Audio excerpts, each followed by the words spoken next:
The unforgiving Afghan sun bore down on the dusty compound of Forward Operating Base Horizon.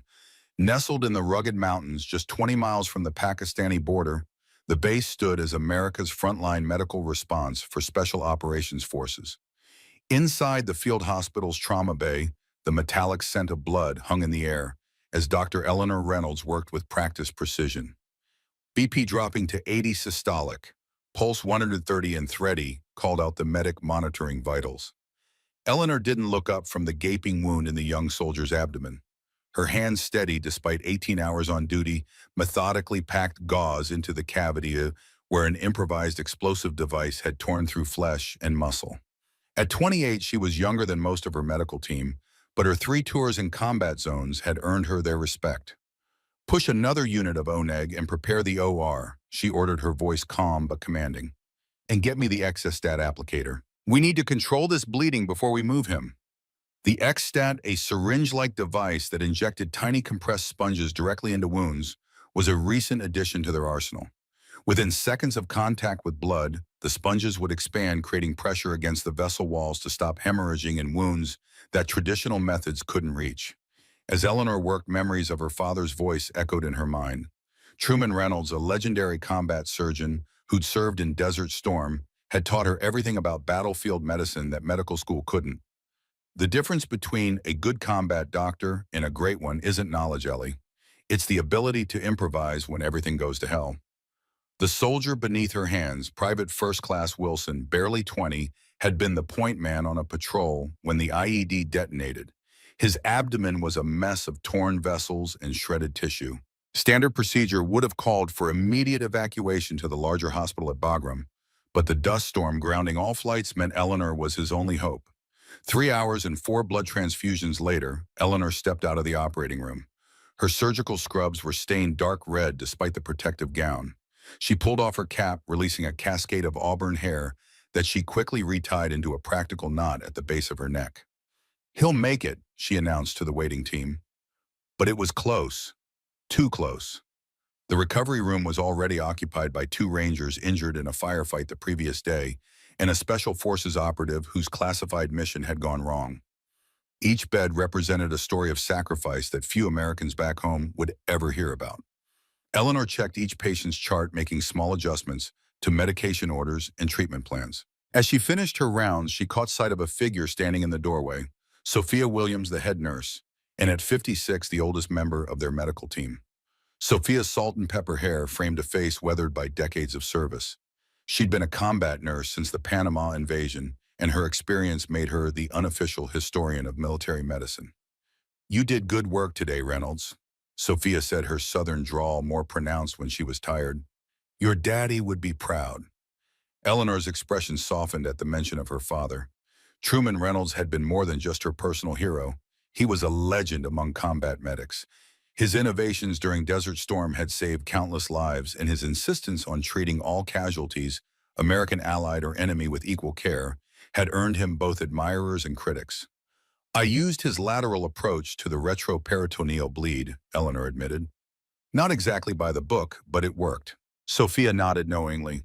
"Sometimes the book needs rewriting. That's what your father always said." They walked together toward the small break room that served as the medical staff's sanctuary. The space was Spartan, a battered coffee maker, a few mismatched chairs and walls plastered with medical references, and a faded map of Afghanistan. It wasn't much, but it was where they could momentarily escape the constant pressure of holding death at bay. "Word came down while you were in surgery," Sophia said, pouring 2 cups of coffee, so strong it could have stood without the cups. "Colonel Henderson is being reassigned to Walter Reed, new commander arriving tomorrow." Eleanor accepted the coffee with a frown. Henderson was good to us, understood the balancing act between military necessity and medical ethics. "Well, don't expect the same from his replacement. General Victor Harrington is coming to take command." The name hit Eleanor like a physical blow. "Harrington, the Hammer of Helmand," Sophia nodded grimly. "The very same." General Victor Harrington had earned his nickname during the bloodiest days of fighting in Afghanistan's Helmand province. His tactical brilliance was undeniable, but so was his ruthless approach to warfare. Rumors about his methods had circulated through military channels for years, Stories of decisions that prioritize mission success over all other considerations, including the lives of wounded personnel deemed unlikely to return to duty. Henderson was pushing back against Central Command's new triage protocols. Sophia continued, lowering her voice, though they were alone. Word is Harrington's being sent to implement them personally. Eleanor set down her coffee cup with deliberate care. The protocols that would have us prioritize treatment based on rank and strategic value instead of medical need. That's the one. Henderson called it battlefield utilitarianism. Said it violated every principle of medical ethics since Hippocrates. Outside the break room window, the Afghan mountains loomed dark against the setting sun. Eleanor thought of Private Wilson, still unconscious in recovery. Under the new protocols, a low-ranking infantryman with severe injuries might be classified as expectant, military terminology, for those too badly wounded to save with limited resources. They'd be given pain medication and moved aside while doctors focused on those deemed more valuable to the war effort. My father would have resigned his commission before following an order like that, Eleanor said quietly. Sophia's expression grew somber. Different times, different wars. Back during Desert Storm, there was public support, clear objectives. This war, she gestured vaguely toward the window and the country beyond. 22 years in, and most Americans can't find Afghanistan on a map. The following morning dawned clear and cold. The dust storm had blown itself out overnight, leaving the air unusually crisp. Eleanor had managed 3 hours of sleep before being woken for morning rounds. She checked on PFC Wilson first. His vital signs had stabilized, and while recovery would be long, his prognosis was good. At 0900 hours sharp, the base personnel assembled on the parade ground to welcome their new commander. Eleanor stood with the medical team, her service uniform pressed, despite the perpetual dust that coated everything at horizon. A Black Hawk helicopter appeared over the eastern ridge, banking sharply before settling onto the helipad in a swirl of dust and deafening noise. When the rotors slowed, a tall figure emerged from the aircraft, silhouetted against the morning sun. General Victor Harrington moved with the calculated precision of a man accustomed to being watched. At 52, he remained as physically imposing as he had been as a young Marine in Desert Storm. His chest was decorated with rows of ribbons and medals that testified to a career spanning America's longest wars. But it was his eyes that commanded attention. Pale blue and coldly analytical, they surveyed the assembled troops like a predator assessing potential threats. Colonel Peterson, the base executive officer, stepped forward with a crisp salute. "Welcome to Forward Operating Base Horizon, General. The men and women of Task Force Phoenix stand ready for your inspection." Harrington returned the salute with textbook precision. "At ease, Colonel. We'll dispense with the formalities for now. I want a full briefing on operational status in 30 minutes. Department heads only." His gaze swept over the assembled personnel until it reached the medical staff. For a moment, his eyes seemed to linger on Eleanor, a flicker of something recognition, perhaps crossing his features, before he turned away. The briefing room was the largest enclosed space on the base, though that wasn't saying much. Maps of the region covered the walls marked with colored pins, indicating friendly forces, suspected enemy positions, and recent engagement sites. Around the scarred wooden table sat the leadership of Phobie, Horizon intelligence officers, logistics coordinators, combat team leaders, and the medical staff, Chief Dr. Marcus Abrams, with Eleanor as his second. General Harrington entered precisely on time, followed by his aide, Lieutenant Fletcher, who carried a leather portfolio and wore the intense expression of a man determined to impress his superior. "Ladies and gentlemen," Harrington began without preamble, "I'll be direct. Task Force Phoenix has been underperforming. Your mission effectiveness metrics are down 17% from last quarter, while resource consumption has increased by 22%. This is unacceptable." The temperature in the room seemed to drop several degrees. Eleanor glanced at Dr. Abrams, whose face had gone carefully neutral. "Sir," ventured Colonel Peterson, "if I may, the increased operational tempo in the eastern provinces has resulted in higher casualty rates, which accounts for—" Harrington cut him off with a raised hand. "I'm aware of the operational challenges, Colonel. What concerns me is the inefficient allocation of resources, particularly in the medical department." He nodded to Fletcher, who distributed folders to each department head. Eleanor opened hers to find detailed statistics on patient care supply usage and treatment outcomes all highlighted and annotated with critical comments. The medical facility at this FOB, Harrington continued, has been treating local nationals at a rate 53% higher than any other forward base in the theater. Meanwhile, regeneration rates for our combat troops have fallen to unacceptable levels. Abrams cleared his throat. General, with respect, the Geneva Conventions and our own military regulations require us to provide medical care to civilians injured as a result of our operations. I'm not suggesting we abandon our obligations under international law, Doctor. Harrington replied, his tone making it clear he found such concerns tedious. I'm pointing out that resources are finite, and their allocation must reflect our primary mission, maintaining combat effectiveness of American forces. He turned a page in his own folder, and his expression hardened. Yesterday, you performed emergency surgery on a private first class with multiple organ injuries and a poor prognosis for return to duty. During the same period, a Special Forces captain with shrapnel wounds was kept waiting because all surgical teams were occupied.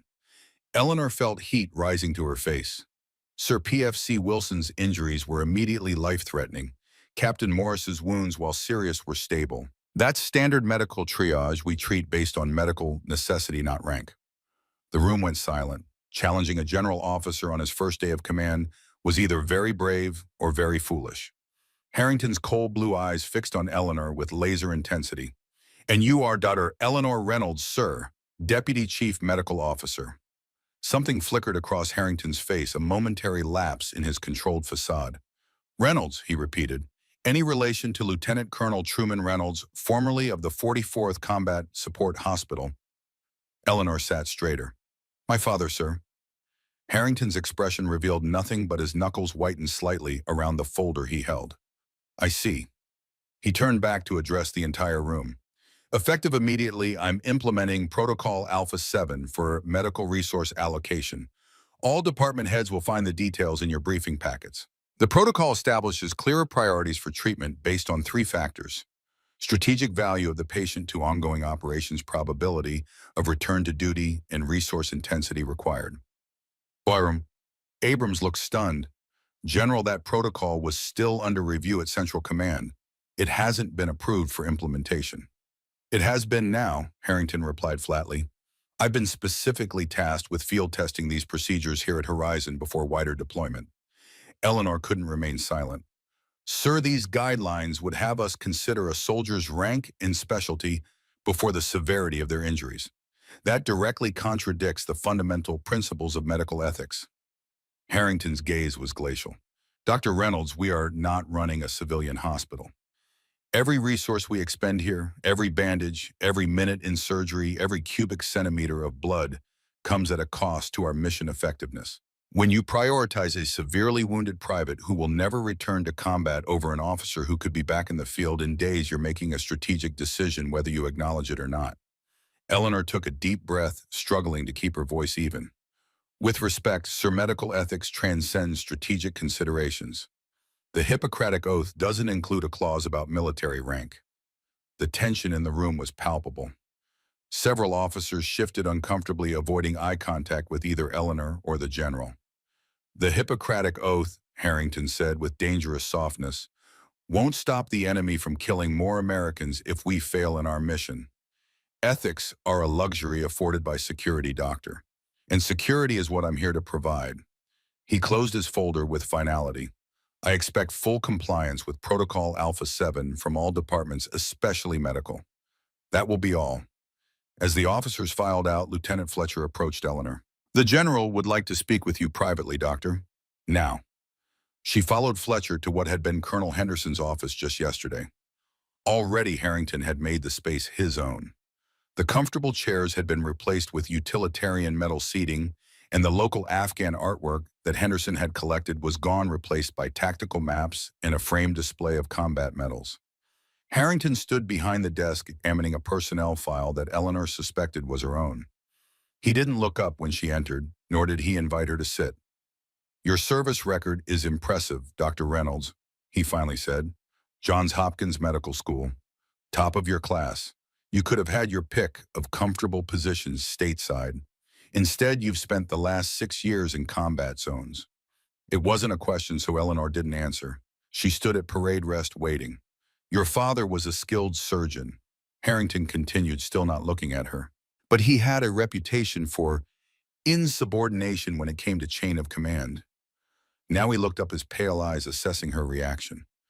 During Desert Storm, I lost my closest friend, Captain David Montgomery, because medical resources were diverted to treat Iraqi prisoners of war. Your father's decision. Eleanor kept her expression neutral, despite the shock. This wasn't a professional disagreement. This was personal. I wasn't aware of that situation, sir. My father rarely discussed specific cases from his service. No, I don't imagine he did. Harrington closed the file. Montgomery and I grew up together in Pennsylvania, joined the Marines on the same day. He bled out on a helicopter while your father was operating on an Iraqi Republican Guard officer who'd been trying to kill Americans hours earlier. Eleanor felt a complex mix of emotions, defensiveness for her father, sympathy for Harrington's loss, and concern about serving under a commander with such obvious personal animosity. Sir, I can't speak to decisions made 30 years ago, but I do know my father believed that medical care should be provided based on need, not nationality or uniform. It's a principle enshrined in the Geneva Conventions. Harrington's expression hardened. The Geneva Conventions were written by people who never had to hold their friend's hand while he died doctor. They were written by diplomats in comfortable rooms far from the battlefield. He moved from behind the desk until he stood directly before her. Despite her height, 5 feet 9 inches, he towered over her. Let me be perfectly clear.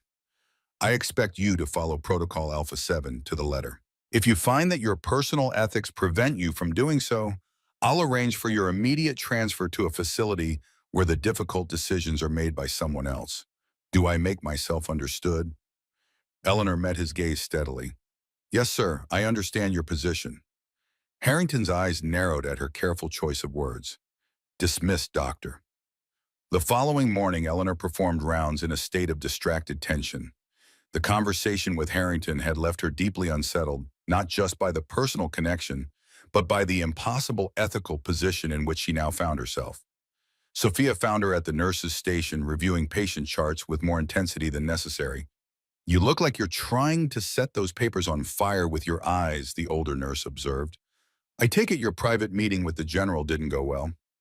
Eleanor glanced around to ensure they wouldn't be overheard. It wasn't a meeting, it was a warning shot. Did you know his best friend died in Desert Storm while my father was operating on an Iraqi officer? Sophia's eyes widened. Jesus, no wonder he looked at you like he'd seen a ghost. He's implementing Protocol Alpha 7 immediately. Full triage based on rank and strategic value. Anyone unlikely to return to combat gets minimal care. The older nurse's expression darkened. We've seen this before, you know. In the Cold War, military planners developed similar protocols for mass casualty situations if the Soviets invaded Western Europe. The difference is those were for apocalyptic scenarios, thousands of casualties overwhelming the system. She shook her head, this is turning normal operations into a calculation of human worth. Their conversation was interrupted by the arrival of a medical corpsman breathless from running. Dr. Reynolds, incoming casualty, single patient, urgent surgical. In the trauma bay, a young soldier lay on the examination table, his right leg, a mangled mess of bone fragments and shredded muscle. The field dressing was soaked through with blood, and his face was gray with pain and shock. Private Henderson, 10th Mountain Division, reported the medic who'd brought him in. IED strike during patrol. BP's holding at a 160, pulse 110. He's had 2 units of blood and 10 of morphine in the field. Eleanor cut away what remained of his uniform pants, revealing the full extent of the damage. The blast had nearly severed the leg below the knee, leaving only a few tendons and blood vessels intact. Type and cross for 4 more units, she ordered. And prep the OR. We'll need to amputate. As the team moved efficiently around her, Eleanor became aware of a presence at the trauma bay door.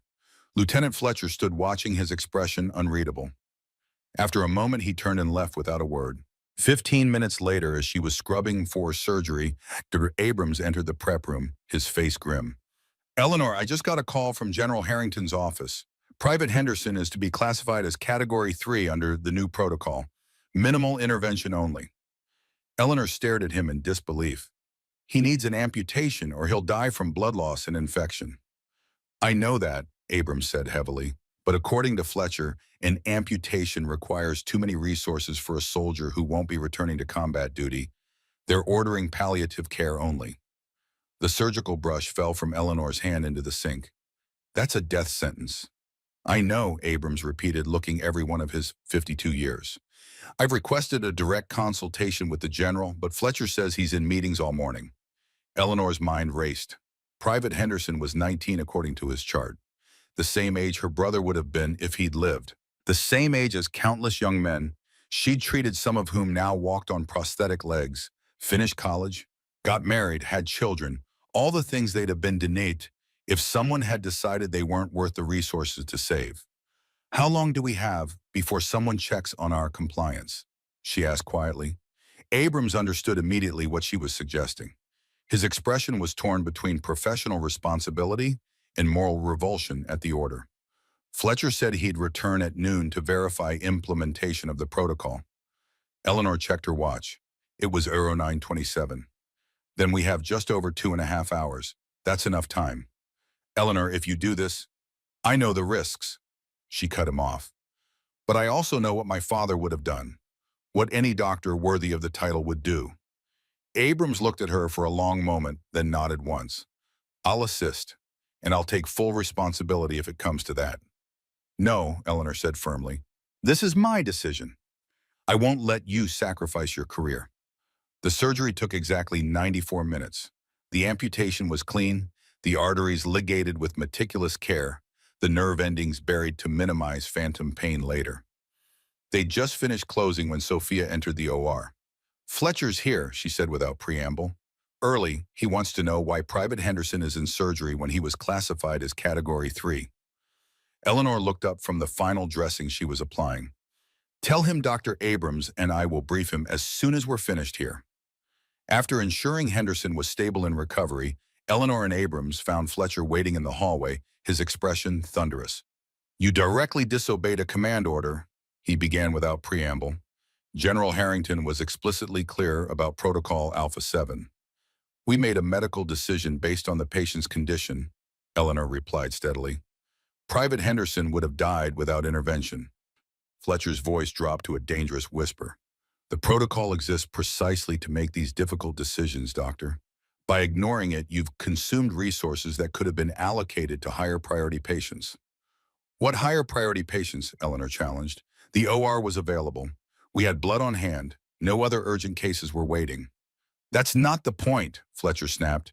The point is the chain of command and your willful disregard for it. My chain of command includes the Hippocratic Oath, Eleanor said, keeping her voice level with effort. First, do no harm. Allowing a young man to die when we had the means to save him would have violated that oath. Fletcher's face flushed with anger. The general will hear about this. I'm counting on it, Eleanor replied. I'd like to explain my medical reasoning to him directly. As Fletcher stalked away, Abrams let out a long breath. You realize you've just painted a target on your back. Eleanor watched Fletcher's retreating form. Better me than my patients. The confrontation Eleanor expected didn't come that day, nor the next. Instead, something more insidious began. Supplies she requested were delayed. Equipment malfunctioned and took days to repair. Staff she needed were reassigned to other duties. It was a silent campaign of obstruction carefully calibrated to hinder without providing clear evidence of interference. 3 days after the amputation, Eleanor received a summons to General Harrington's office. She found him reviewing reports, the desk between them, a symbolic barricade. Dr. Reynolds, he began without looking up. Your surgical team consumed 18% more blood products last week than the baseline established by Protocol Alpha 7. We had 3 major traumas, sir, all priority cases. Now he looked up, his pale eyes calculating, including Private Henderson. A case that Lieutenant Fletcher informs me was specifically designated Category 3. Eleanor stood her ground. His injuries required immediate intervention to prevent death. That supersedes the protocol categorization. Harrington leaned back in his chair. You know what I find interesting? Doctor, your justifications sound remarkably like those your father used when questioned about his treatment decisions in Desert Storm. I'll take that as a compliment, sir. A muscle twitched in Harrington's jaw, the first crack in his composed facade. It wasn't intended as one. Your father's misplaced priorities cost American lives, lives that mattered. All lives matter in a hospital, General. That's the foundation of medical ethics. Ethics, Harrington repeated the word dripping with contempt. Let me tell you what your father's ethics cost. Captain Montgomery was hit by artillery shrapnel during the ground offensive. He needed urgent surgery, but the medical company had committed their resources to enemy wounded. By the time they could take him, he'd lost too much blood. He died on the operating table while your father worked frantically to save him too late because he'd chosen to save the enemy first. Eleanor absorbed this, trying to reconcile it with what she knew of her father. Sir, with respect, battlefield triage is complex. I wasn't there and neither were you. We can't know all the factors that influence those decisions. I know enough, Harrington said coldly, and I know I won't allow the same mistakes here. Protocol Alpha 7 will be followed. American lives, the lives of our warriors, come first. Is that understood? The challenge in his voice was unmistakable. This was the line in the sand. I understand your position, General, Eleanor said carefully, and I hope you understand mine. I took an oath to treat patients based on medical need, not military value. Harrington's expression hardened. Then we have a problem, Doctor, because I intend to enforce this protocol with or without your cooperation. That would be your prerogative, sir. Their eyes locked in silent confrontation, neither willing to yield. The standoff was broken by the sudden wail of the emergency siren, the signal for incoming casualties. We'll continue this discussion later, Harrington said dismissively. You're needed in the trauma bay. Eleanor hurried to the hospital, her mind racing. The situation was becoming untenable, but she couldn't see a way out that didn't compromise her principles or abandon her patients. The emergency proved to be a convoy of civilian casualties, Afghan villagers caught in crossfire between coalition forces and Taliban fighters. Among them was an elderly man with a severe chest wound who had once served as an interpreter for American forces. As Eleanor worked to stabilize him, the interpreter clutched her arm with surprising strength. Doctor, he gasped in accented English, I have information. Taliban planning attack. Must tell American commander. Before he could say more, his oxygen levels plummeted, requiring immediate intubation. Eleanor worked swiftly, aware that this patient now carried intelligence value in addition to his medical needs. She had just inserted the breathing tube when the trauma bay doors swung open and General Harrington entered, flanked by Lieutenant Fletcher and an intelligence officer. Report, Harrington demanded, surveying the chaotic scene of medical staff treating multiple civilian casualties. 6 locals with various injuries, Abrams replied. 2 critical, including a former interpreter with information about Taliban movements. Harrington's gaze swept over the civilians with undisguised impatience. I need that intelligence. Get the interpreter stabilized enough to talk. Eleanor looked up from the elderly man's chest where she was inserting a chest tube to reinflate his collapsed lung. Sir, he's in respiratory failure. He can't speak while intubated, and removing the tube would kill him.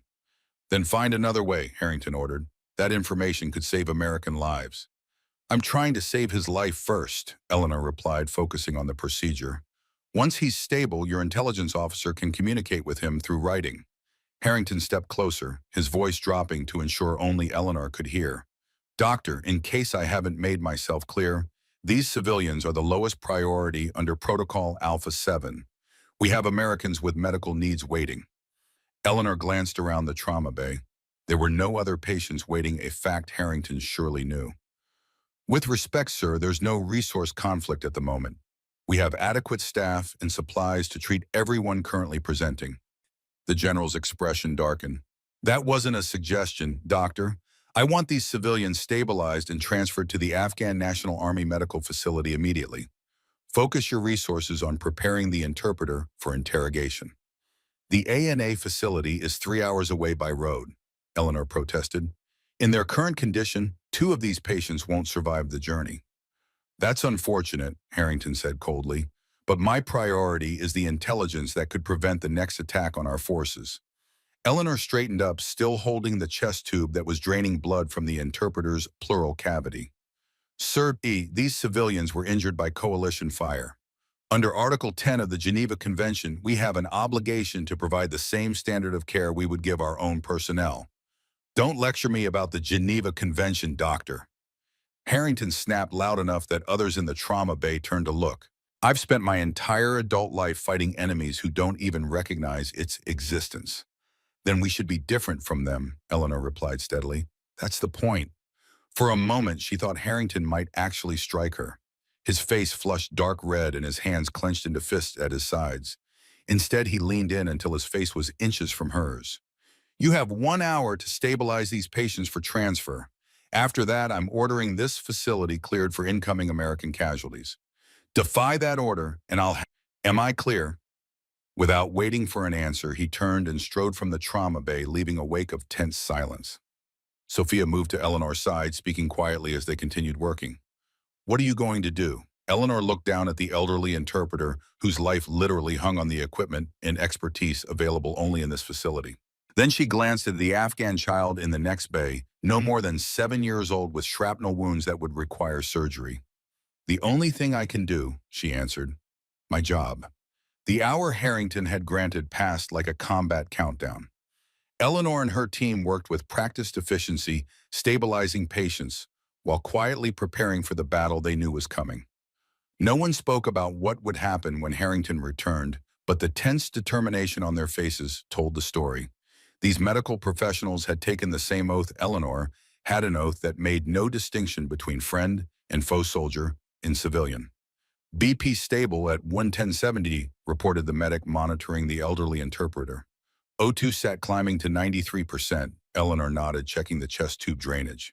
Good. Keep him on the ventilator and continue broad-spectrum antibiotics. She turned to Sophia, lowering her voice. What's our supply situation? The older nurse's expression was grim but resolute. I've secured enough for emergency surgeries on both critical patients. Stored them in the auxiliary supply closet under training materials. Fletcher's people won't think to look there. In the surgical team, Gerard Abrams is officially off duty, but he's changing into scrubs as we speak. 2 surgical nurses have volunteered to stay. They understand the risks. Eleanor felt a swell of pride in your team.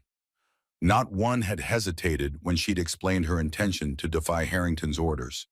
They were medical professionals, first soldiers, second, exactly as her father had taught her. The trauma bay doors swung open and Eleanor steeled herself for Harrington's entrance. Instead, it was Major Carter, the base intelligence officer. Unlike Fletcher, Carter was a career officer with combat experience who commanded respect rather than demanded it. Dr. Reynolds, he began without preamble. General Harrington is expecting these patients to be ready for transport. The 2 critical cases aren't stable enough to survive transport, Major, Eleanor replied frankly. Moving them would be a death sentence. Carter's expression remained professionally neutral, but his eyes conveyed understanding. The general was quite explicit in his orders, Doctor. He believes the Afghan National Army facility is adequately equipped. Then the general is either misinformed or deliberately ignoring medical reality. The ANA facility has no ventilators, no surgical capabilities, and limited blood supply. These patients require advanced trauma care that simply isn't available there. Carter glanced around the trauma bay, noting the intensive care being provided. His gaze lingered on the elderly interpreter. Is it true he has intelligence about an imminent attack? He indicated as much before we had to intubate him. Once he's stable, you can communicate with him in writing.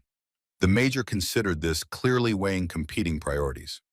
The general is particularly interested in that intelligence, Doctor. If you could prioritize stabilizing that specific patient enough for questioning. Eleanor met his gaze steadily.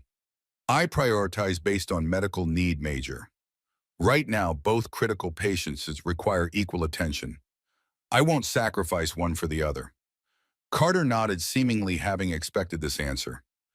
I understand your position, Doctor, but you should know that General Harrington is preparing to issue a formal reprimand for insubordination. This could affect your career significantly. I'm aware of the potential consequences, Eleanor said quietly, but I can't in good conscience abandon these patients. As Carter turned to leave, he hesitated, then spoke in a lower voice. For what it's worth, Doctor, not everyone on this base agrees with the General's new protocols. Colonel Henderson implemented them reluctantly, and with significant modifications. The implication was clear. Carter himself had reservations. It was a small comfort, but Eleanor would take any allies she could find. After Carter left, Sophia approached. The transport vehicles are waiting outside. Harrington's given them orders to depart in 15 minutes with or without all the patients. Eleanor made her decision. Move the 4 stable patients to transport. The 2 critical cases stay here. I'll take full responsibility.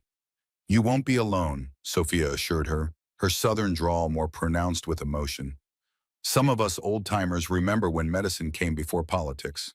As they prepared the stable patients for transfer, Eleanor caught sight of Lieutenant Fletcher watching through the trauma bay window, his expression cold as he reported their movements via radio, presumably to Harrington. The lieutenant had positioned himself as the general's loyal enforcer, documenting every perceived infraction for later retribution. The minutes ticked by with excruciating slowness.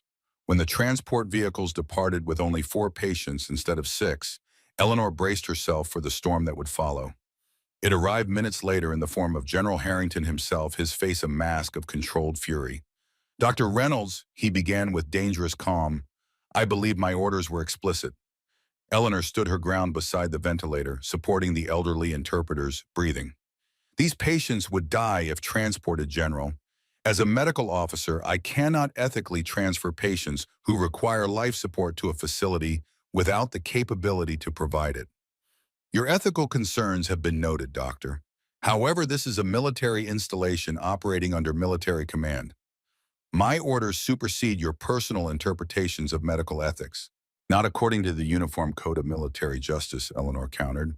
"Article 90 establishes that military personnel are not obligated to obey unlawful orders. Deliberately endangering civilian casualties, protected under the Geneva Convention, constitutes such an unlawful order."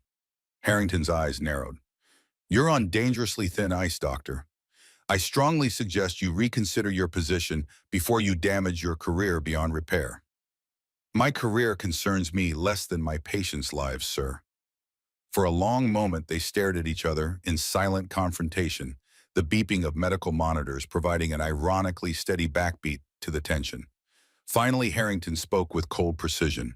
"You have until 1800 hours to complete whatever procedures you deem essential and prepare these patients for transport. After that, I'm suspending your medical privileges at this facility, pending a formal review of your fitness for command. Lieutenant Fletcher will remain to ensure compliance." With that, he turned and strode from the trauma bay, leaving Fletcher behind as his watchdog. Eleanor didn't waste time dwelling on Harrington's threat. She had 6 hours to stabilize 2 critical patients and find a way to preserve their access to the care they needed. As she turned back to her work, she caught Sophia's eye. "I need to speak with Major Carter as soon as possible," she said quietly, "and find Dr. Abrams. We have surgeries to perform." The following hours were a blur of intense medical activity. Eleanor and Abrams operated simultaneously in the 2 available ORs, Abrams removing shrapnel from the Afghan child's abdomen, while Eleanor repaired the extensive damage to the interpreter's lung and chest wall. Lieutenant Fletcher stationed himself in the observation area, documenting every medication used, every unit of blood transfused, every supply consumed. By 1700 hours, both surgeries were complete. The patients had been moved to recovery, still critically ill, but with improved chances of survival if they continued to receive advanced care. As Eleanor updated the charts, Sophia approached with Major Carter in tow. "Doctor," Carter greeted her with a respectful nod. "I understand you wanted to see me." Eleanor led him to a quiet corner where Fletcher couldn't overhear. "Major, I need your help. The interpreter has regained consciousness. He can't speak with the breathing tube, but he's alert enough to communicate by writing." Carter's expression sharpened with interest. "What has he told you?" "Nothing yet. I wanted you present for any intelligence debriefing. But I need something in return." The intelligence officer raised an eyebrow. "I'm listening." "These patients need to remain here under our care. The interpreter in particular won't survive a transfer in his condition. I need you to convince General Harrington that the intelligence value outweighs his desire to enforce the protocol." Carter considered this, his expression thoughtful. "The general is particularly focused on force protection right now. If the intelligence is significant enough," he nodded decisively, "I'll see what I can do." With Carter's assistance, they provided the interpreter with a notepad.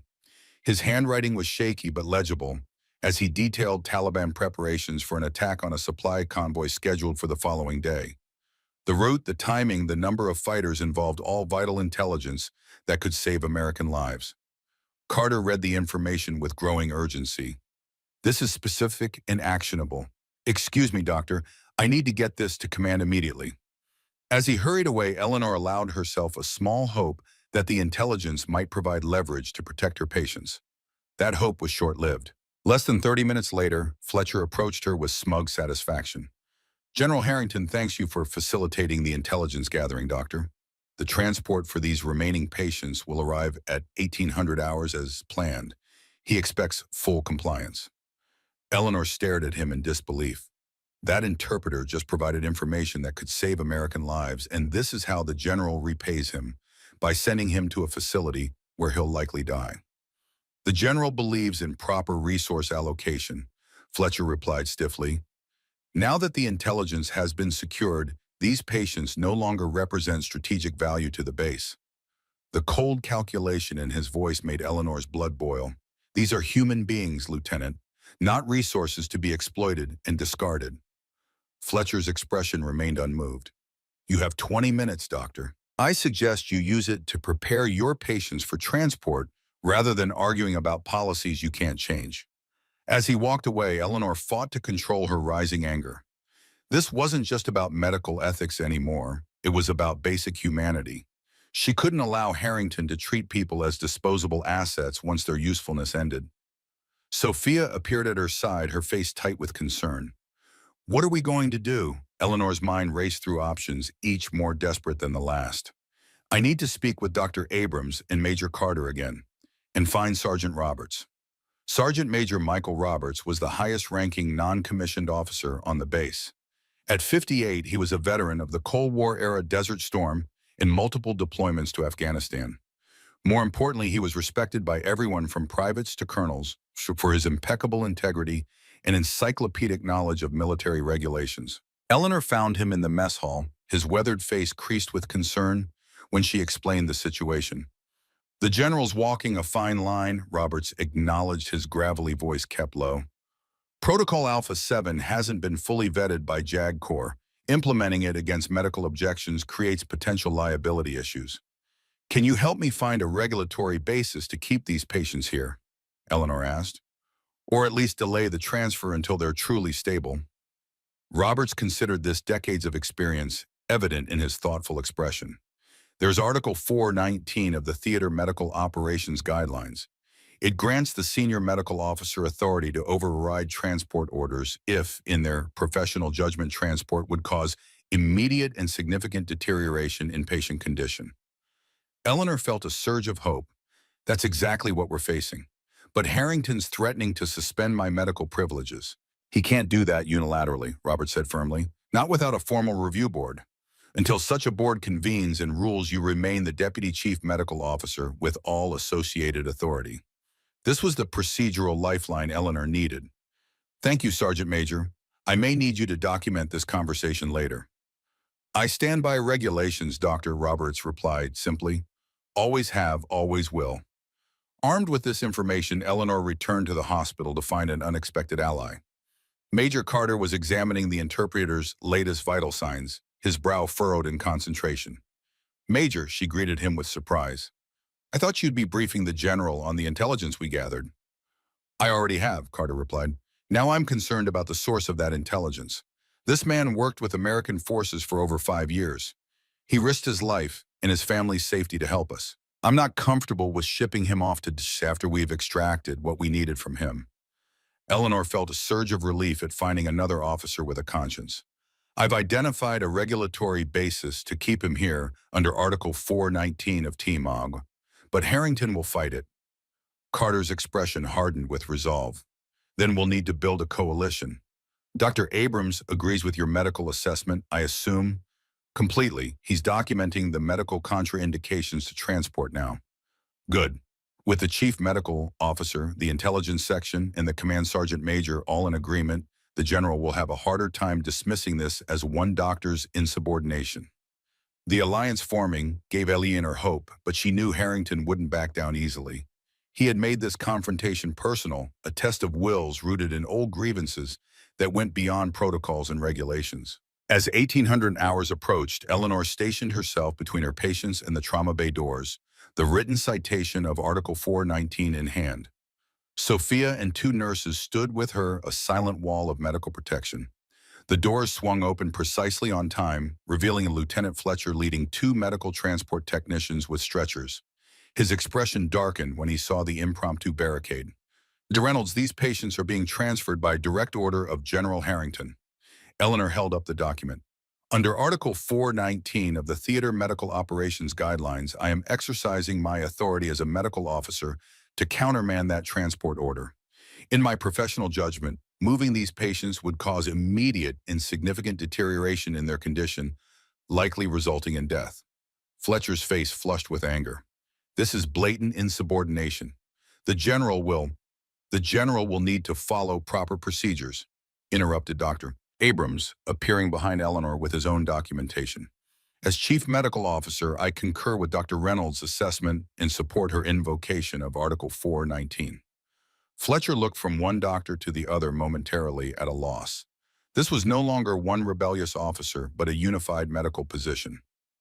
"I need to inform the general," he said finally, backing toward the door. "Please do," Eleanor replied calmly, "and inform him that my full medical rationale has been documented and witnessed by multiple officers. If he wishes to challenge it, he'll need to convene a formal medical review board." After Fletcher's departure, the trauma bay fell into tense silence. Everyone present knew this was merely a pause in the battle, not a victory. Harrington wouldn't accept this challenge to his authority without retaliation. They didn't have to wait long. Within 15 minutes, the base speaker system crackled to life. "Dr. Eleanor Reynolds, report to the commanding officer's office immediately." Eleanor exchanged glances with Abrams. "Keep them safe," she said quietly before squaring her shoulders and heading for the confrontation she knew awaited her. Harrington's office was aggressively Spartan, the walls now adorned with tactical maps and his impressive collection of medals and citations, visual reminders of his authority and accomplishments. The general himself stood behind his desk, hands clasped behind his back, his posture rigid with contained fury. Lieutenant Fletcher stood to one side, notepad ready to document whatever transpired. Harrington began, his voice arctic cold. "You continue to test the limits of military discipline. Article 4-19 is intended for emergency situations where no suitable medical alternatives exist, not as a tool to undermine command decisions." "With respect, sir, that's exactly the situation we're facing," Eleanor replied steadily. "The Afghan National Army facility lacks the equipment and expertise these patients require.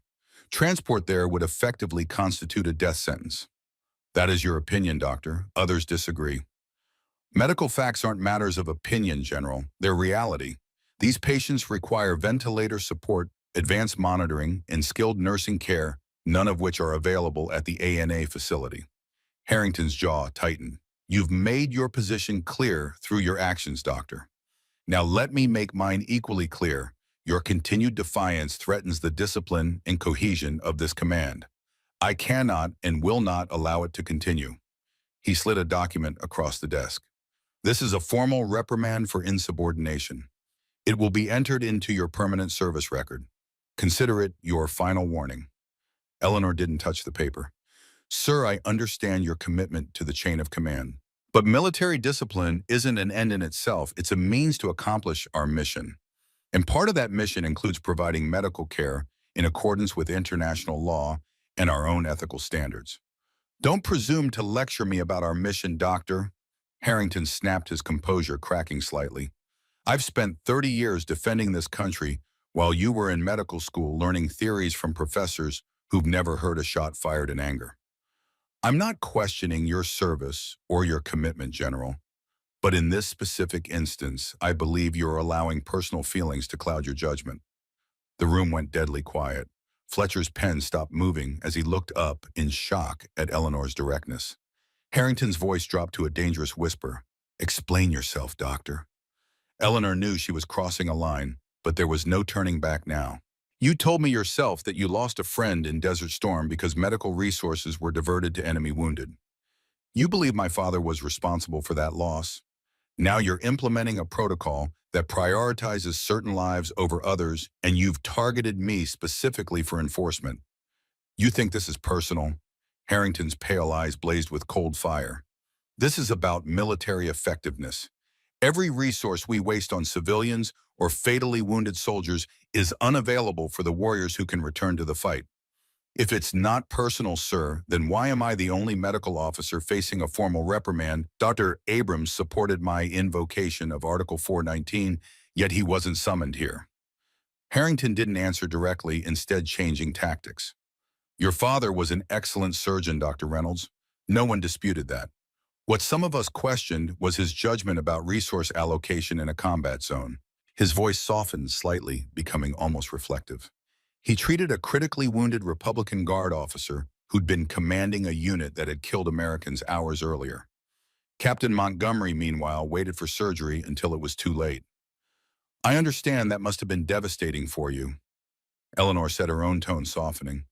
Losing a friend is always tragic, especially in war.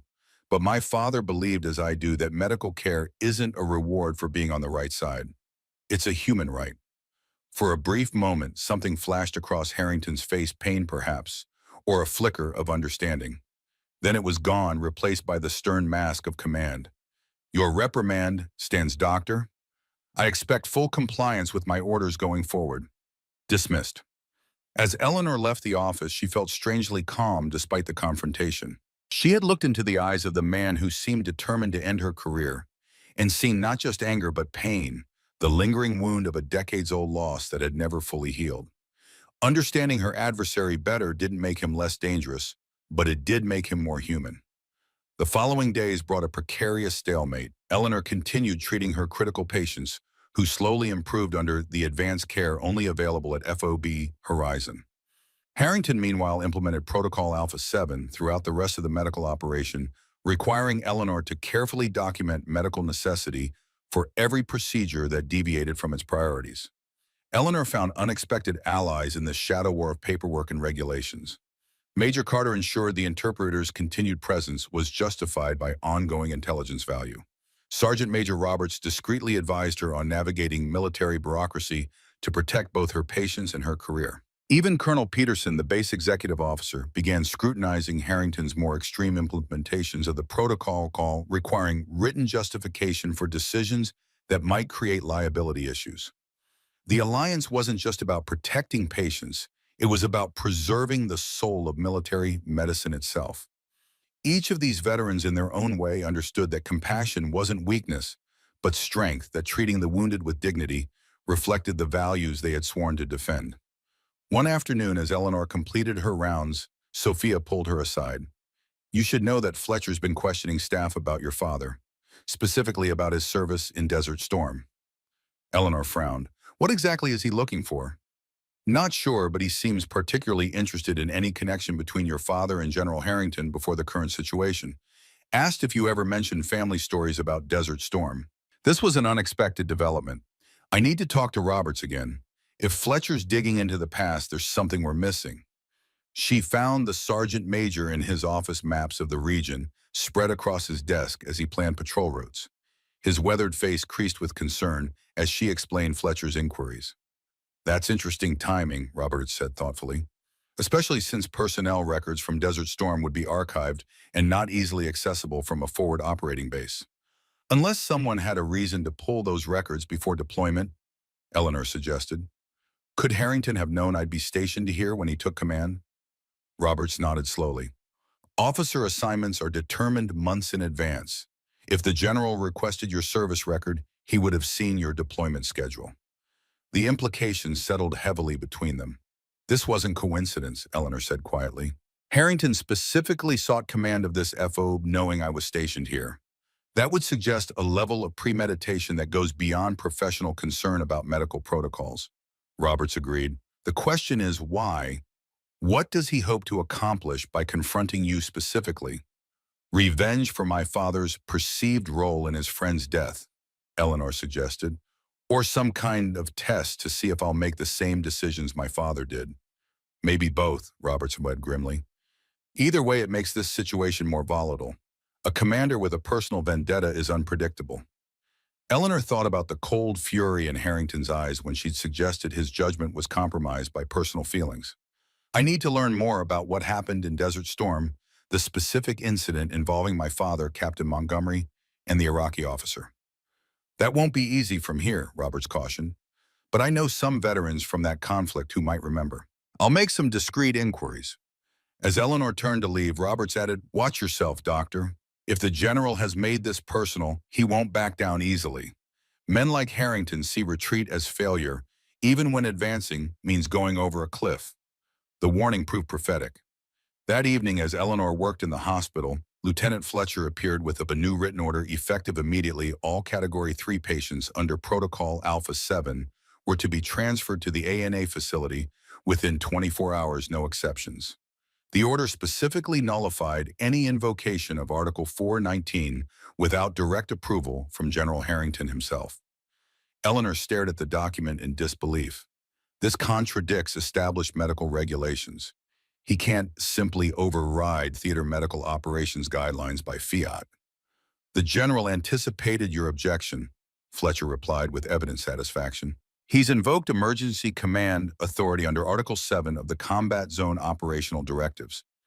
In essence, he's declaring that the medical resources currently allocated to Category 3 patients constitute a critical shortage affecting combat readiness. That's absurd, Eleanor protested.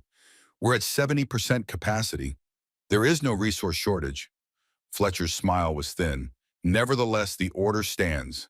You have until 1800 hours tomorrow to prepare all Category 3 patients for transfer. After he left, Eleanor sought out Dr. Abrams, finding him in the small office they shared. The older doctor read the order with growing alarm. "This is dangerous overreach," he said finally. "Emergency command authority is meant for genuine crisis situations, mass casualties, base under attack, critical supply shortages. Using it to enforce a disputed protocol sets a terrible precedent." "Can we fight it?" Eleanor asked. Abrams sighed heavily. "Not quickly enough to help our current patients. Emergency command authority can only be countermanded by higher headquarters, and that process takes days, sometimes weeks." Eleanor felt a cold knot of dread forming in her stomach. "So we have no choice but to transfer patients who will likely die as a result." "Legally speaking, our options are limited," Abrams admitted. "But," he hesitated, choosing his words carefully, "there may be alternatives worth considering, particularly for our most critical cases." Eleanor understood the implication. "You're suggesting we find a way to transfer them somewhere other than the ANA facility?" "I'm not suggesting anything specific," Abrams replied cautiously. "I'm simply noting that the order specifies transfer to the ANA facility for Category 3 patients. If a patient's condition were to change requiring a higher level of care than even we can provide here, they might need evacuation to Boardroom or Landstuhl instead." Eleanor finished the thought. "But Harrington would never approve such transfers without clear medical justification." "True," Abrams agreed, "but sometimes patients develop unexpected complications requiring specialized intervention." The ethical implications were troubling. Creating false medical emergencies violated Eleanor's professional integrity. Yet allowing patients to die when alternatives existed violated her most fundamental oath. "I need time to think," she said finally. The weight of the decision kept Eleanor awake most of the night. By morning, she had reached the difficult conclusion that she couldn't manufacture medical emergencies even to save lives. Her integrity as a physician had to remain intact, or everything she fought for lost meaning. Instead, she focused on making the genuine medical case for each patient, documenting in extensive detail why the ANA facility was inadequate for their needs. If Harrington insisted on transfers, the paper trail would clearly establish that he had been fully informed of the likely fatal consequences. She was completing this documentation when the trauma alert siren wailed across the base. Eleanor rushed to the trauma bay, where Sophia was already organizing the emergency response team. "What's coming in?" Eleanor asked, pulling on trauma gloves. "Multiple casualties," Sophia replied grimly. "Special operations team ambushed during recon. 2 critical, 4 walking wounded. First helicopter landing in 3 minutes."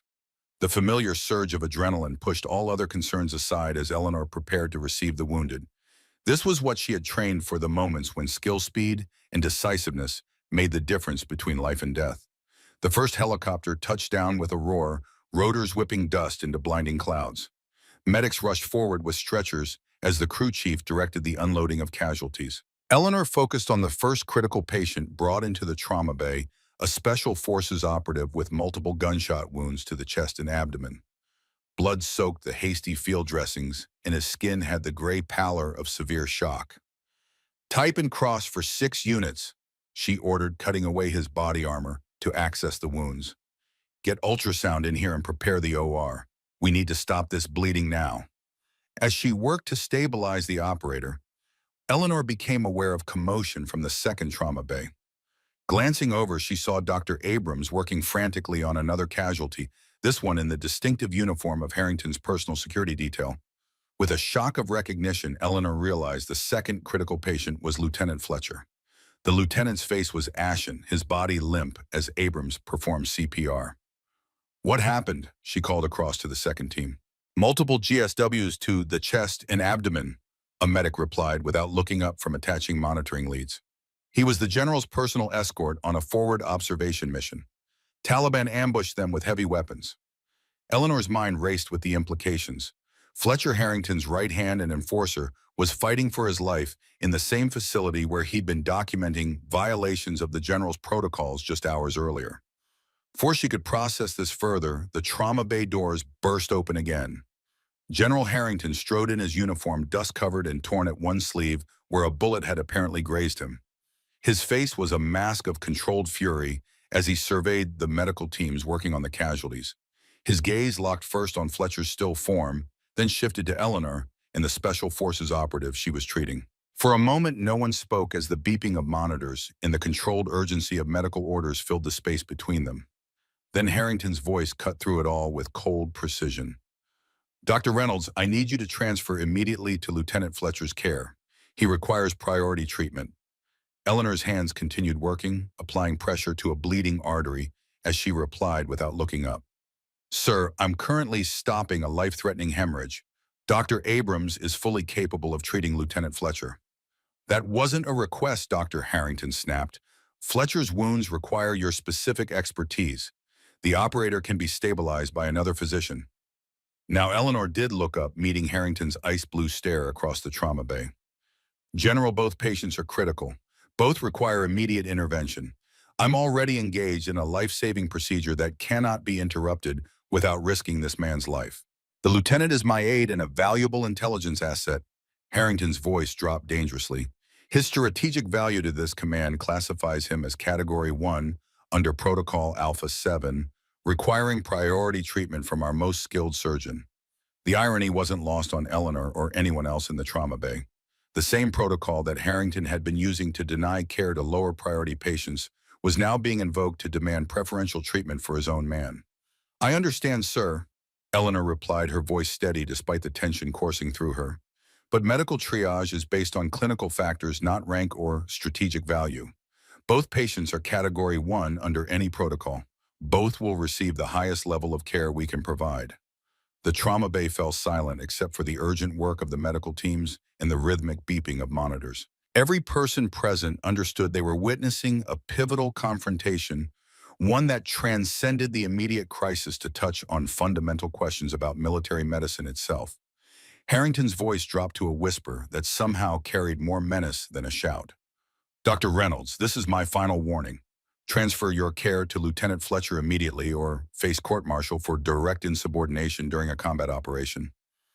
Eleanor's hands never paused in their life-saving work as she replied with quiet certainty, "I cannot in good conscience abandon this patient mid-procedure, sir. That would violate every principle of medical ethics and likely result in his death." The tension in the room was palpable as everyone waited for Harrington's response. The general's face flushed dark with rage, his control visibly slipping for the first time since taking command. What happened next would shock everyone present and forever change the dynamics of Phobie Horizon. In a swift, fluid motion born of decades of military training, General Victor Harrington unholstered his sidearm, an M9 Beretta, and fired 5 rounds into the ceiling of the trauma bay. The gunshots were deafening in the enclosed space. Plaster dust rained down as the medical staff froze in stunned disbelief.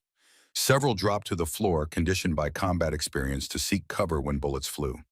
Only Eleanor remained perfectly still, her hands maintaining pressure on the wounded soldier's artery, her eyes never leaving her patient despite the sudden violence.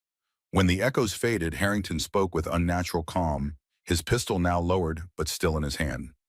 Now that I have everyone's attention, let me be absolutely clear: in a combat zone, my orders will be followed without question or hesitation. The chain of command exists for a reason, and no one, regardless of their medical credentials, is exempt from it. Eleanor finally looked up from her patient, meeting Harrington's gaze across the suddenly silent trauma bay. Her voice, when she spoke, carried a quiet authority that contrasted sharply with the general's explosive display. Sir, you just discharged a weapon inside a medical facility filled with critically wounded personnel. That action has endangered patients and violated multiple regulations regarding weapon safety. I respectfully suggest you holster your weapon and allow this medical team to continue saving lives, all lives, as we are trained to do. The reality of what he had done seemed to dawn slowly on Harrington. His eyes moved from Eleanor to the shocked faces of the medical staff, then to the weapon still gripped in his hand.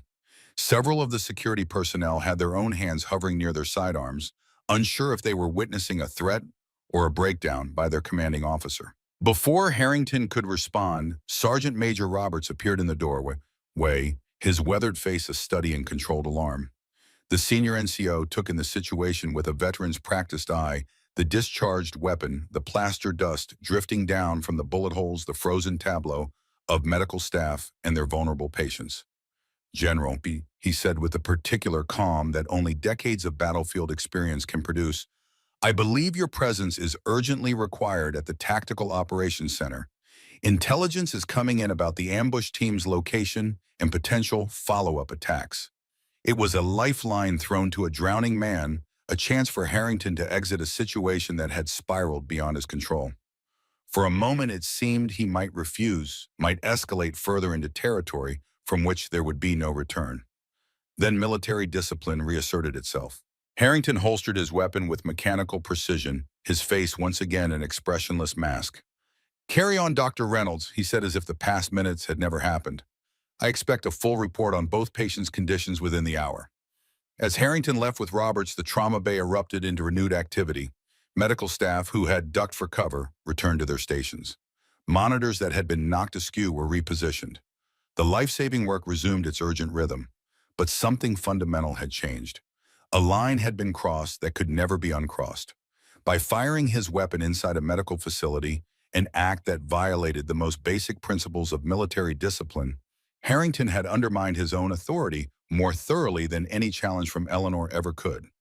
As she returned her full attention to saving the wounded operator before her, Eleanor knew with absolute certainty that the confrontation had entered a new and dangerous phase. Harrington had revealed how far he was willing to go to enforce his will. The question now was who would hold him accountable for crossing that line, and what price she might pay for standing her ground. The sound of gunfire in a medical facility changes everything. In the shocked silence that followed Harrington's departure, Eleanor kept working her hands steady despite the adrenaline coursing through her veins. The Special Forces operator on her table needed her full attention, his life hanging in the balance while bullet holes scarred the ceiling above. BP stabilizing at 160, reported the medic monitoring vitals, pulse coming down to 110. Eleanor nodded without looking up. Prepared to move him to OR1. We need to get that bleeding under control surgically. Across the trauma bay, Dr. Abrams worked with equal intensity on Lieutenant Fletcher. The lieutenant's condition remained critical, his chances uncertain. The irony wasn't lost on anyone present. The man who had been documenting violations of Protocol Alpha 7 was now benefiting from the very medical resources he'd sought to restrict from others. Sophia appeared at Eleanor's side, her normally composed face tight with tension. We've got both ORs prepped and ready, but you should know there's already talk about what happened. The general firing his weapon. She lowered her voice further. Some of the security team are saying they've never seen anything like it, even in combat zones. Focus on the patients first, Eleanor replied quietly. The rest will have to wait. But even as she spoke, Eleanor understood that nothing would be the same after this incident. Harrington had crossed a line that no commanding officer could step back from. The only question was, what would happen next and who would bear the consequences? The next 6 hours passed in a blur of surgical intensity. Eleanor operated on the Special Forces soldier, repairing multiple arterial tears and removing bullet fragments from his abdomen and chest. In the adjacent operating room, Abrams fought to save Fletcher, whose injuries had proven even more extensive than initially assessed. When Eleanor finally emerged from surgery, exhausted but satisfied that her patient would survive, she found Sergeant Major Roberts waiting outside the OR. "Doctor," he greeted her, his weathered face grave. "We need to talk, privately." They moved to the small conference room adjacent to the recovery ward, where Roberts closed the door behind them. For a moment, the veteran NCO seemed to gather his thoughts, as if carefully considering his words. "What the general did in that trauma bay was inexcusable," he finally said. "Discharging a weapon inside a medical facility violates multiple regulations and endangered both patients and staff. It cannot go unreported." Eleanor nodded wearily. "I know. But reporting it means going up against a general officer who's already demonstrated he's willing to go to extreme lengths to enforce his authority." "Which is precisely why it must be reported," Roberts countered.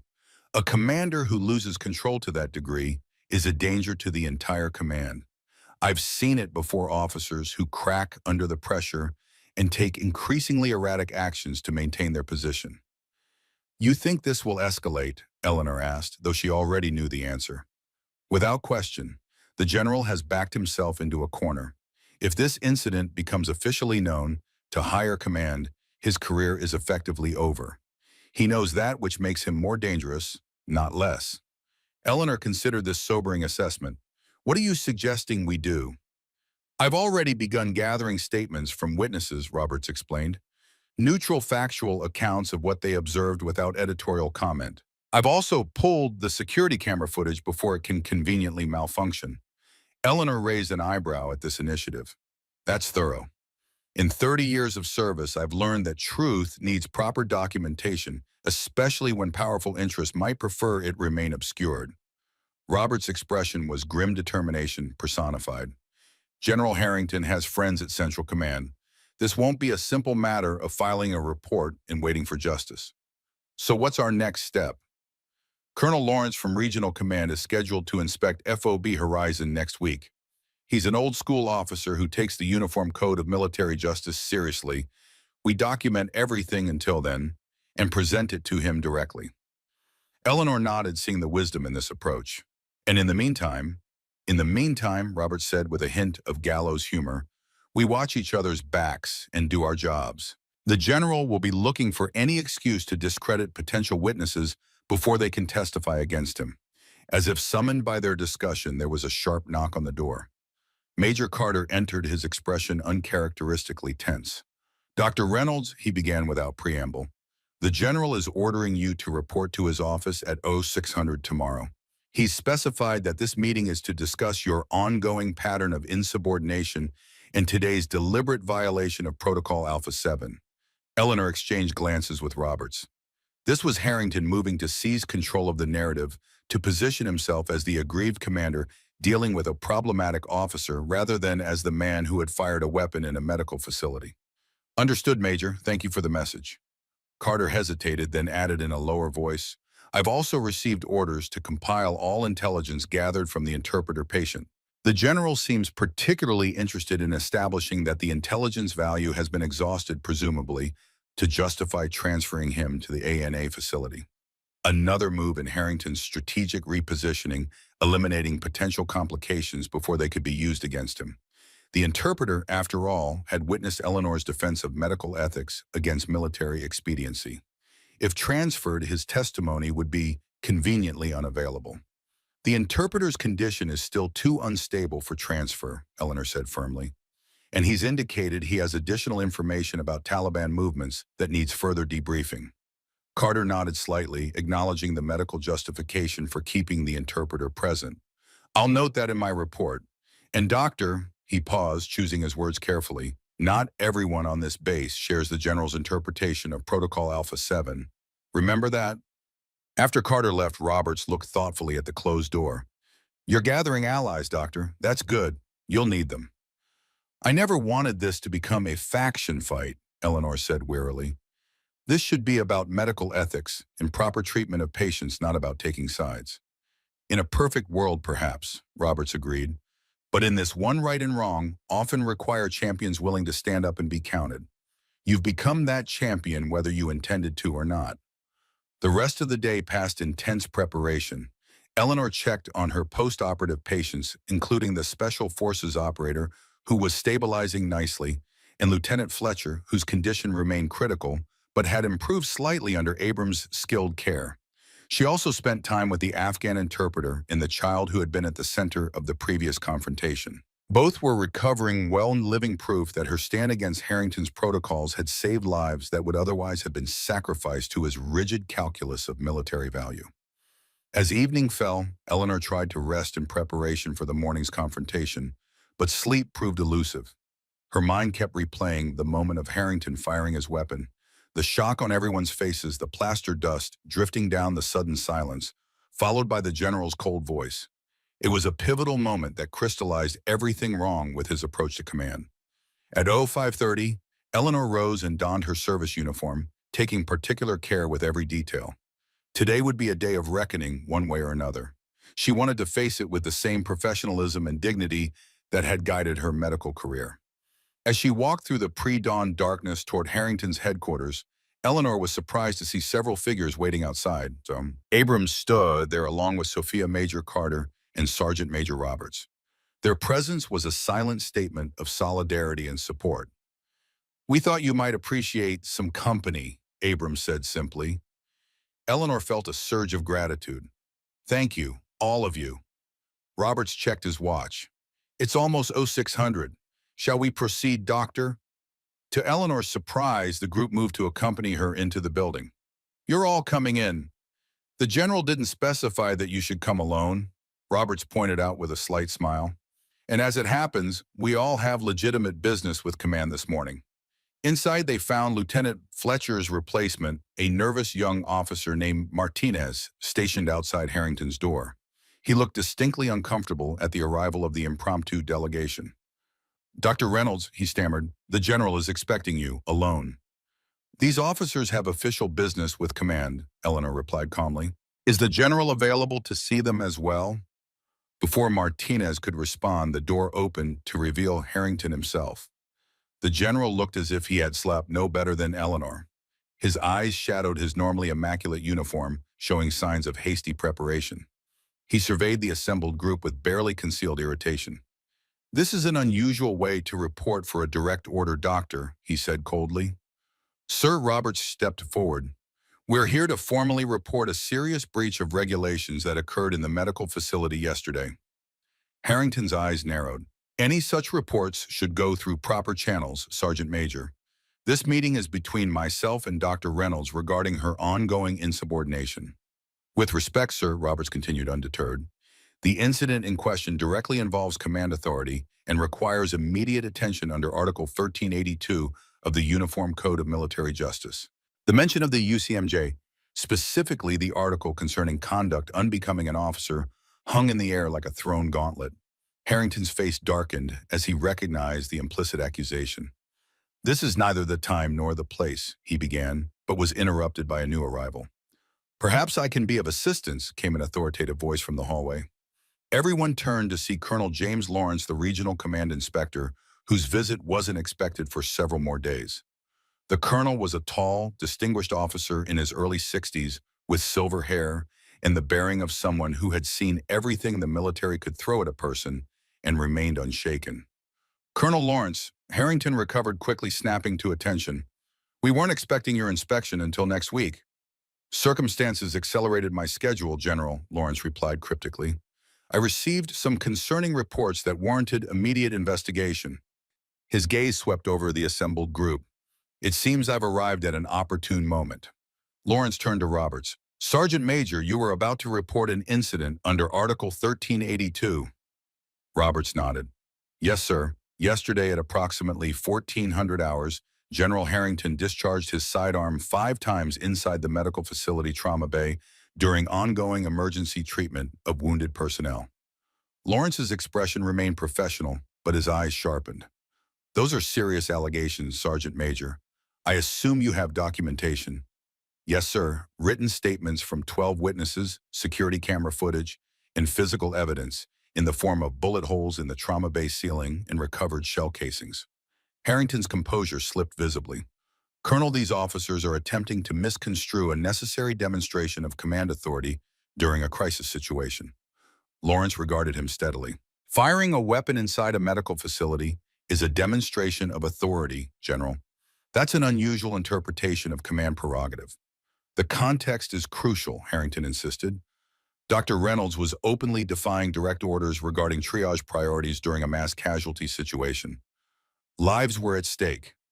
2 lives, Eleanor clarified quietly. Both critical, both receiving appropriate medical care based on standard triage protocols. Lawrence turned to her. You're Dr. Reynolds. Yes, sir. And you were treating one of the casualties when this incident occurred. Yes, sir. A special forces operator with multiple gunshot wounds to the chest and abdomen. Dr. Abrams was simultaneously treating Lieutenant Fletcher General Harrington's aide, who had similar injuries. Lawrence nodded, absorbing this. And the general ordered you to abandon my current patient mid-procedure and transfer to the Lieutenant Fletcher's care instead, sir. He cited Protocol Alpha 7, which prioritizes patients based on rank and strategic value rather than medical necessity. The colonel's eyebrows rose slightly. Protocol Alpha 7, that's still in draft form at Central Command. It hasn't been approved for field implementation. General Harrington implemented it fully upon taking command, sir, Dr. Abrams interjected, despite numerous objections from the medical staff regarding ethical and legal concerns. Lawrence turned back to Harrington, his expression now grave. General, I think we need to continue this discussion in private. The rest of you are dismissed for now, but remain available for further questioning. As the group filed out, Lawrence added, Dr. Reynolds, please wait outside. I'll want to speak with you next. The corridor outside Harrington's office became an impromptu waiting room as Eleanor and her colleagues processed what had just happened. The unexpected arrival of Colonel Lawrence had changed the dynamic, completely shifting the power balance away from Harrington and toward official accountability. That was fortunate timing, Sophia observed quietly. Robert shook his head slightly. Not fortune. I contacted Regional Command yesterday immediately after the incident. Lawrence has a reputation for addressing potential command problems before they escalate. Eleanor looked at him with new appreciation for his foresight. Thank you for that. Just doing my job, Doctor. Protecting the troops sometimes means protecting them from their own leadership. Inside Harrington's office, voices occasionally rose high enough to be heard through the door, Lawrence's measured tone contrasting with Harrington's increasingly defensive responses. After approximately 20 minutes, the door opened and Lawrence beckoned to Eleanor. Dr. Reynolds, please join us. Inside, Harrington stood by the window, his back rigidly straight, his expression tightly controlled. Lawrence gestured for Eleanor to sit in the chair facing the desk, while he took Harrington's usual position of authority. Dr. Reynolds, Lawrence began, I've reviewed the preliminary information about yesterday's incident and General Harrington's implementation of Protocol Alpha 7. I'd like to hear directly from you about the medical implications of this protocol and the specific events leading to yesterday's confrontation. Eleanor provided a clear factual account, beginning with Harrington's initial implementation of the protocol, continuing through her efforts to maintain ethical medical standards despite increasing pressure, and concluding with the dramatic confrontation in the trauma bay. Throughout her explanation, Harrington remained silent by the window, his jaw clenched, his eyes fixed on a distant point outside. When she finished, Lawrence nodded thoughtfully. Thank you, Doctor. That matches the accounts provided by other witnesses.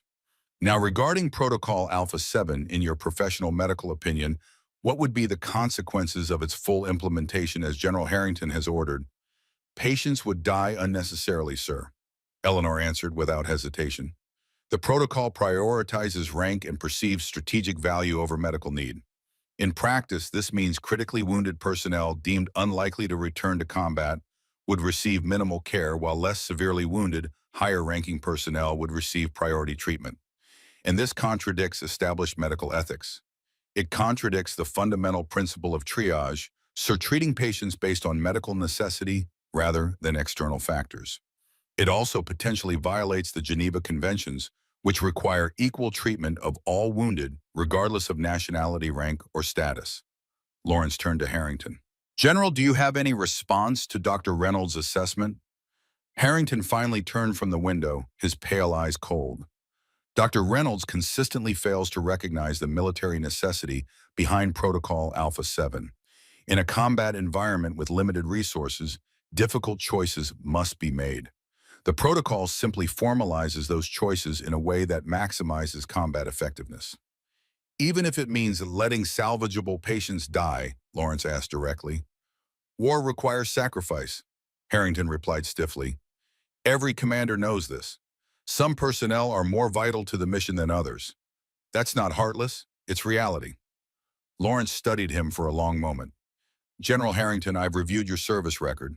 30 years of distinguished service, multiple combat deployments, decorations for valor. You've demonstrated exceptional commitment to this country and its military. Harrington's expression eased slightly at this apparent validation. However, Lawrence continued, his tone hardening, nothing in that record justifies discharging a weapon in a medical facility or implementing an unapproved protocol that contradicts both military medical regulations and international law. The colonel stood, his authority filling the room. Based on the evidence presented in my preliminary investigation, I am temporarily relieving you of command, pending a full review by the Inspector General's office. You will remain on base, but are restricted from the medical facility and from issuing any further orders regarding medical operations. Harrington's face flushed with anger. You can't do this based on the word of a junior medical officer with a personal grudge. I'm doing this based on 12 witness statements, physical evidence, and your own admission that you fired your weapon in a medical facility. Lawrence cut him off sharply. This isn't about Dr. Reynolds or Protocol Alpha 7 anymore, General. This is about fitness for command. The finality in Lawrence's voice silenced further protest. Harrington looked from the colonel to Eleanor, his expression hardening into cold fury. This isn't over, he said quietly. Protocols exist for a reason. Someday you'll face the same impossible choices I've faced, Dr. Reynolds. Then you'll understand. Perhaps, Eleanor replied evenly, but I hope I'll make those choices based on my oath as a physician, not on anger or old grievances.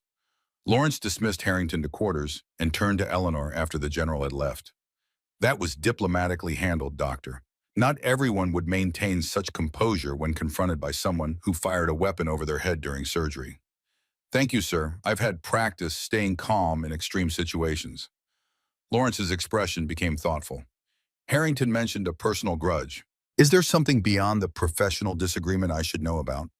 Eleanor hesitated, then decided full disclosure was necessary. General Harrington served with my father in Desert Storm, sir. He believes my father's medical decisions contributed to the death of his close friend, Captain Montgomery. The general apparently sought command here, knowing I was stationed at this FOB. Lawrence's eyebrows rose in surprise. That puts a different light on things. If Harrington pursued command specifically to confront you, that suggests a level of premeditation that's deeply concerning. I believe his implementation of Protocol Alpha 7 was genuine, sir, but his targeting of me to enforce it appears to have been personal. A dangerous combination, Lawrence observed. Genuine belief in a flawed protocol amplified by personal animosity. He made a note in the file before him. This will be included in the investigation. For now, I'm appointing Dr. Abrams as acting commander of medical operations, reporting directly to me until a permanent replacement for General Harrington can be arranged. After the meeting, Eleanor returned to the hospital to check on her patients. The news of Harrington's relief from command had spread quickly through the base, creating an atmosphere of cautious optimism among the medical staff. In the recovery ward, she found the Special Forces operator conscious and alert, his vital signs stable, despite the extensive injuries. As she reviewed his chart, he caught her eye. Doctor, he said, his voice raspy from the breathing tube that had been removed earlier. The guys told me what happened during triage, about the general and the gun. Eleanor kept her expression professionally neutral. You don't need to worry about that. Your focus should be on recovery. Still, he persisted, standing your ground against a general firing a weapon over your head while you're trying to save someone, that takes serious courage. He extended his hand. Thank you. Eleanor accepted the handshake, oddly moved by the simple gesture from a man who routinely faced death in combat. I was just doing my job. Sometimes doing your job properly is the bravest thing possible, he replied with the wisdom of someone who understood courage intimately. In the next bay, Lieutenant Fletcher lay recovering from his own surgery. Unlike the Special Forces operator, Fletcher's expression was confused and troubled as Eleanor checked his vital signs. Dr. Reynolds, he began haltingly. They told me you and Dr. Abrams both worked on me after the ambush. That's right. Dr. Abrams performed your primary surgery. I assisted when my own patient was stable. Fletcher seemed to struggle with this information. But the general ordered you to prioritize me over the other casualty. Sergeant Davies told me about it, about the gun. Eleanor checked Fletcher's surgical dressings, giving herself a moment to frame her response carefully. Medicine isn't about choosing one life over another when both can be saved, Lieutenant. We had the capacity to treat both you and the operator simultaneously. There was no medical reason to choose. But Protocol Alpha 7, sometimes protocols need revision based on practical experience, Eleanor said gently. That's how medicine advances, by learning from each case and adapting our approach accordingly. Fletcher fell silent, processing this. Finally, he asked, will the general face court-martial for what he did? That's not for me to determine, Eleanor answered honestly. Colonel Lawrence will conduct a full investigation. The evidence will speak for itself. As Eleanor completed her rounds, she found Major Carter waiting near the nurse's station. His expression was more relaxed than she had seen since Harrington took command. Colonel Lawrence asked me to brief you, Carter began without preamble. He's implementing an immediate suspension of Protocol Alpha 7 pending full review by Central Command's Medical Ethics Committee. All treatment decisions will revert to standard triage protocols based on medical necessity. That's excellent news, Eleanor replied with genuine relief. What about the civilian patients Harrington ordered transferred? They'll remain here until medically cleared for transport, Carter confirmed. Lawrence specifically mentioned that the elderly interpreter should receive complete care, not just the minimum necessary to extract intelligence. Eleanor nodded, appreciating this return to ethical medical principles. And General Harrington, Carter's expression sobered. He's confined to quarters while Lawrence continues the investigation.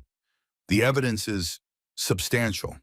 Security footage clearly shows him drawing and firing in the trauma bay. Multiple witnesses have provided consistent statements, and he hesitated. In what Lawrence discovered that Harrington specifically requested command of FOB Horizon after learning of your assignment here. He accessed your personnel file multiple times before his deployment, focusing on your relationship to your father. This confirmed what Eleanor had suspected, but still sent a chill down her spine. He came here specifically to confront me. It appears so. Lawrence is exploring whether Harrington's fixation on your father's actions in Desert Storm constitutes an unhealthy psychological pattern that may have affected his judgment in other areas as well. The implications were sobering. Harrington had spent decades nursing his grievance, allowing it to distort his professional judgment to the point of endangering patients and violating military regulations. It was a cautionary tale about the corrosive power of unresolved trauma and blame. 3 days after Lawrence's arrival, the full investigative team reached FOB Horizon. Military lawyers, medical ethicists, and senior officers from Regional Command conducted thorough interviews with everyone involved in the incidents surrounding Protocol Alpha 7 and Harrington's weapon discharge. Eleanor spent hours providing detailed testimony, describing both specific events and the broader ethical concerns raised by the protocol's implementation. Throughout, she remained focused on the medical implications rather than personal conflicts, emphasizing the life-or-death consequences of prioritizing rank over medical need. At the investigation's conclusion, Colonel Lawrence requested a meeting with Eleanor in what had been Harrington's office. The space had been transformed, the intimidating displays of medals replaced by practical maps and operational information. Lawrence himself sat behind the desk reviewing files as she entered. Dr. Reynolds, he greeted her, gesturing to a chair. Thank you for your patience throughout this process. Your testimony has been invaluable in understanding the full scope of what occurred here. Thank you, sir. What happens now? Lawrence closed the file before him. General Harrington will be transported to regional headquarters tomorrow for formal proceedings. Based on the evidence, he'll likely face charges under multiple articles of the UCMJ, including conduct unbecoming an officer, misuse of command authority, and reckless endangerment. Eleanor absorbed this without satisfaction. Despite everything Harrington had done, she took no pleasure in seeing a decorated officer's career end in disgrace. In Protocol Alpha 7, officially suspended throughout the theater, Lawrence confirmed, Central Command's medical director has issued an explicit directive that all medical facilities will continue to operate under standard triage protocols based on medical necessity, not rank or strategic value. That's good news for our patients. It's good news for the entire military, Lawrence corrected. Protocols like Alpha 7 might seem efficient on paper, but they undermine the fundamental trust soldiers place in military medicine. Knowing they'll receive care based on their medical needs rather than their rank or perceived value is essential to morale and unit cohesion. Lawrence studied her for a moment. I knew your father, you know. This surprised Eleanor.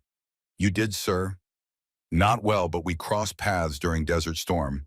I was a major then coordinating medical evacuations from the front lines. Your father had a reputation for exceptional skill and uncompromising ethics. He saved many lives that others might have considered lost causes. Eleanor felt a complicated surge of pride and sadness. Her father had died 3 years ago.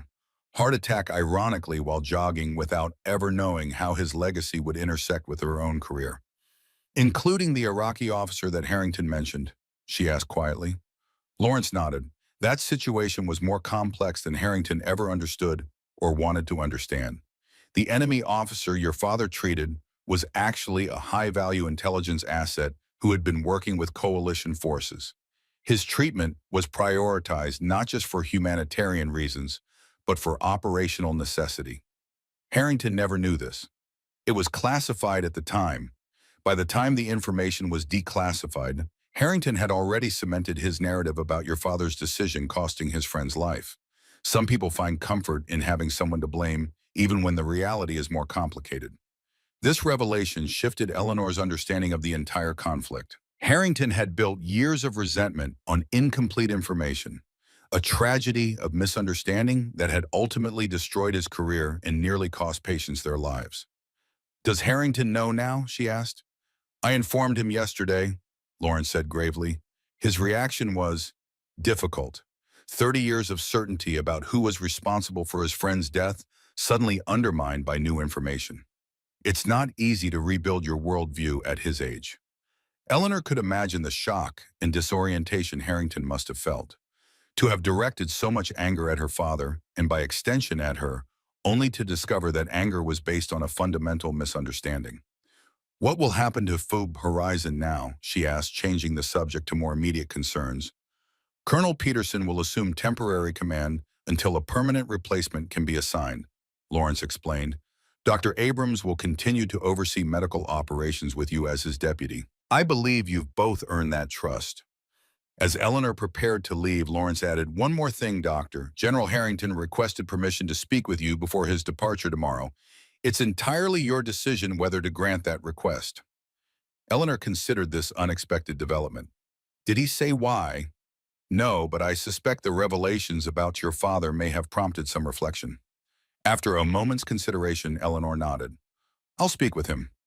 The following morning, Eleanor met Harrington in a small conference room under the watchful eye of a military police officer stationed discreetly by the door. The general looked diminished somehow, his imposing physical presence undercut by the knowledge of his impending disgrace and the collapse of his long-held beliefs. Dr. Reynolds, he began awkwardly, thank you for agreeing to this meeting. Eleanor took a seat across from him. Colonel Lawrence mentioned you had something to say, General. Well, Harrington seemed to struggle with where to begin. Lawrence told me about your father's patient, the Iraqi officer, about his actual status as an intelligence asset. Yes, he mentioned that to me as well. 30 years, Harrington said quietly, almost to himself. 30 years I believed your father chose an enemy over David. I let that belief shape everything, my approach to command, my attitude toward medical priorities, He paused. My treatment of you. Eleanor remained silent, allowing him space to continue. I'm not asking for forgiveness, Harrington clarified.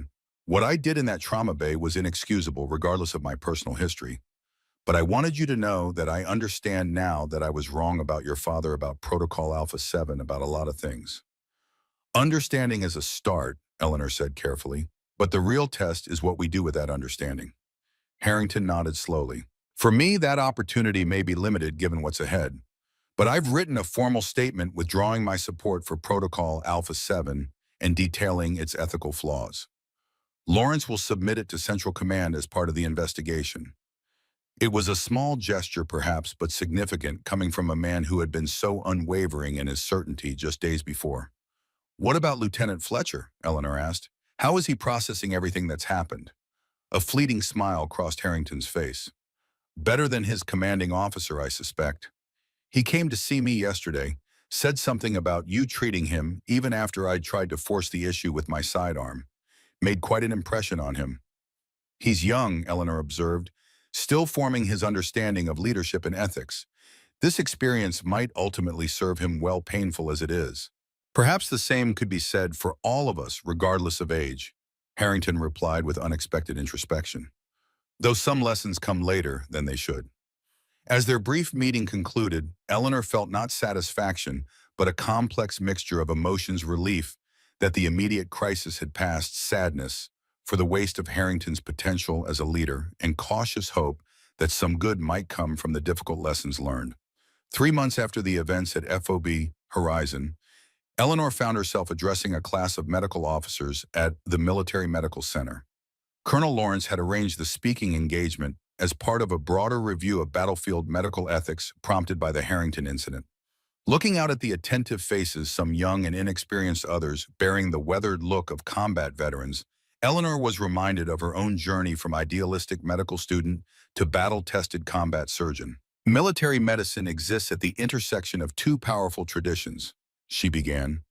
The warrior ethos, with its emphasis on mission accomplishment and chain of command, and the healing profession, with its commitment to preserving life regardless of circumstance.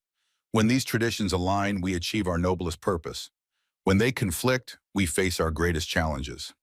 She described the events at FOB Horizon without embellishment, presenting the ethical dilemmas honestly, while protecting Harrington's dignity by focusing on the systemic issues rather than personal failings. The lesson isn't that military authority and medical ethics are inherently opposed, she continued. Rather, it's that both serve the same ultimate purpose, preserving the lives and welfare of those who serve. When protocols or orders undermine that shared purpose, we have a duty to question them, regardless of our rank or position. A young lieutenant raised her hand. But how do we know when to follow orders and when to question them? The line seems unclear. The line begins with your oath, Eleanor answered. As military officers, you swore to support and defend the Constitution. As physicians, you swore to first do no harm. When an order clearly violates those fundamental commitments, the path forward becomes clearer, however difficult it may be. Another officer spoke up. What happened to General Harrington? Eleanor had anticipated this question. The general accepted responsibility for his actions and resigned his commission rather than face court-martial. He's now working with the Veterans Administration, focusing on mental health support for combat veterans struggling with unresolved trauma. This was the most surprising outcome of the entire affair. After his initial hearing, Harrington had undergone psychological evaluation that revealed decades of unprocessed grief and trauma surrounding his friend's death in Desert Storm. Rather than fight the charges, he had chosen to confront his own demons and eventually found a way to use that painful experience to help others. As the session concluded, Colonel Lawrence joined Eleanor on the stage. That was excellent, Doctor. These officers needed to hear a first-hand account of how these ethical principles apply in real combat situations. Thank you for the opportunity, sir. It's important that something positive comes from what happened at Horizon. Something already has, Lawrence observed. Central Command has formally rejected Protocol Alpha 7 and instituted new guidelines emphasizing medical necessity as the primary consideration in triage decisions. Your stand made a difference. Outside the auditorium, Eleanor was surprised to find Sergeant Major Roberts waiting. Now retired after 30 years of service, he stood in civilian clothes but with the same military bearing that had commanded respect throughout his career. Sergeant Major, she greeted him warmly. I didn't expect to see you here. Couldn't miss hearing you educate the next generation doctor, Roberts replied with a smile. Besides, I brought someone who wanted to meet you. He gestured to a distinguished older man standing nearby, silver-haired, with a medical corps pin on his lapel. Eleanor felt a jolt of recognition despite never having met him before. Dr. Reynolds, Robert said formally, allow me to introduce Dr. William Montgomery, brother of Captain David Montgomery and former chief of surgery at Walter Reed. Eleanor shook the offered hand, momentarily speechless. Of all the people she might have expected to encounter today, a relative of the man whose death had driven Harrington's decades-long grudge was not among them. Dr. Montgomery has been following the developments regarding Protocol Alpha 7 with particular interest, Roberts explained. Indeed, Montgomery confirmed. When I learned the protocol had been rejected largely due to your advocacy, I wanted to meet you personally. You see, I've spent my career trying to honor my brother's memory by improving battlefield medicine. The idea that his death would be used to justify a protocol that prioritizes rank over medical need, it troubled me deeply. I'm sorry about your brother, Eleanor said sincerely. From what I've heard, he was an exceptional officer. He was, Montgomery agreed, but he was also a true believer in the military's responsibility to provide equal care to all wounded. He would have been appalled by Protocol Alpha 7. He smiled sadly, and he would have been the first to tell Victor Harrington that his anger was misplaced. As they walked together toward the hospital exit, Montgomery added, I've recently been appointed to the committee revising combat medical protocols. I'd value your input, Dr. Reynolds, if you are willing to contribute. I'd be honored, Eleanor replied. Outside the Washington Monument stood silhouetted against the setting sun, a reminder of the principles that endured beyond individual conflicts and careers. Eleanor reflected on the journey that had brought her here from the operating rooms of Phoebe Horizon to the halls where military medical policy was shaped. Her father had once told her that medicine wasn't just about healing bodies, but about preserving humanity in the most inhumane situations. Standing tall against Protocol Alpha 7, even with a general's weapon firing overhead, had been her way of honoring that legacy. The bullets in the trauma bay ceiling were long since patched, but the principles they had challenged remained intact, stronger for having been defended. In military medicine, as in life itself, some battles were worth fighting regardless of rank or risk. That was the lesson she hoped these young officers would carry forward, the courage to stand for what was right, even when standing alone, and the wisdom to distinguish between necessary orders and those that violated the very values they had sworn to uphold.